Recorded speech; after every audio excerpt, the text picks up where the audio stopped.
The only Tri-Cities news team taking action for you.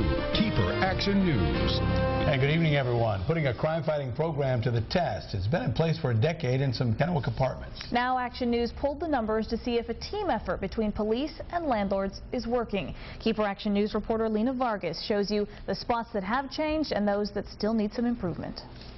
I remember responding to lots of major assaults right in this parking lot, rapes right in this parking lot, lots of drug transactions. It was an ideal place for criminal activity. It was dark and secluded. But not anymore. The Brentwood apartments on West 4th and Kennewick have been transformed. Police help with the crime-resistant rental program. The first step, identifying what feeds crime. If you've got a big bushy tree here, what a great place to sneak up and be a window peeker or be seeing if anybody's home so I can break in. Just a light bulb hanging down, and it generally didn't work anyway. Removing the shady element isn't about adding lights. It's also about training managers to screen out criminals and spot gang or drug activity. This means background checks and working with police. We want to take care of the problem and get rid of the problem. And KEPR found out it's working. KPD used to get up to 65 calls a year about crime here. Now it's down to 10. Neighbors tell me there's still trouble. My car was broken into.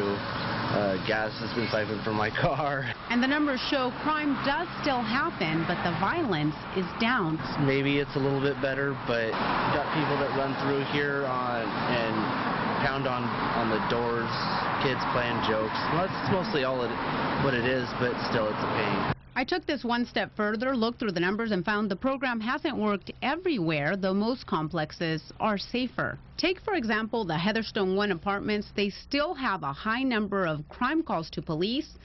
That's an average of 86 calls a year, 91 last year alone.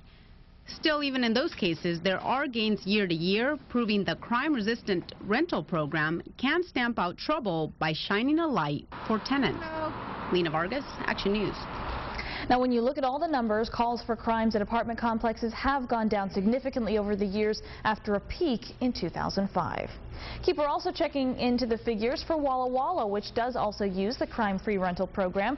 These are the places we found where calls are on the rise, despite that partnership between police and landlords. Lariat Garden on Spokane, Garden Court on Alder, and Centennial West on Rose, all seeing double, if not triple, the calls to police in the last few years.